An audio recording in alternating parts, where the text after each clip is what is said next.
गरीब के घर में आटा, चीनी और घी इस्तेमाल होता है ना ज्यादा।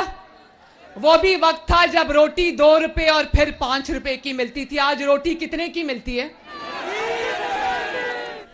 नवाज शरीफ ने भी आईएमएफ का प्रोग्राम भुगताया। आईएमएफ के प्रोग्राम से कीमतें नहीं बढ़ती। अगर अवाम का दर्द हो ना सीने के अंदर, तो उसके बाद फिर 2016 में जिस तरह नवाज शरीफ ने आईएमएफ को खुदा हाफिज कहा था ना, फिर ऐसा होता है।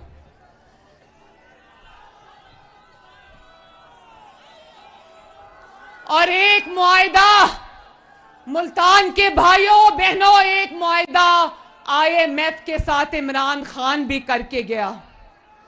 आज जो हमें कीमतें बढ़ानी पड़ रही हैं, वो उस मुआहिदे की वजह से जो इमरान खान करके चला गया और जाते जाते उस मुआहिदे को फाड़ के और भी ज्यादा तबाही करके चला गया।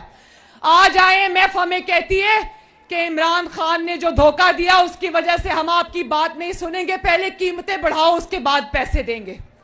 आईएमएफ की बात सुने तो महंगाई होती है, आईएमएफ की बात ना सुने तो फिर पाकिस्तान दिवालिया होने को आ जाता है।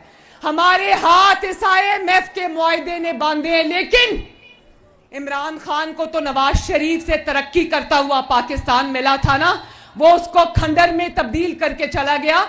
हमें तो अब 2022 के अंदर उजड़ा हुआ पाकिस्तान मिला है, लेकिन इमरान खान की तरह हम 4 साल ये नहीं रोएंगे कि पिछली हुकूमत कर गई, पिछली हुकूमत कर गई। हम आपको हकायक जरूर बताएंगे, क्योंकि आपको हकायक का इल्म होना चाहिए, मगर हम आपको साथ ये भी बताएंगे कि जिस तरह नवाज शरीफ ने हर बार कौम को अल्लाह ताला के फजल से मुश्किलात